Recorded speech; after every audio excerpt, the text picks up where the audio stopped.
In today's video, I'm going to teach you how to fix Spotify library not loading. So first in your phone, head over to settings.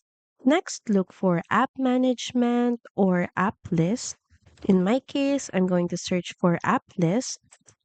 Then next is click on apps.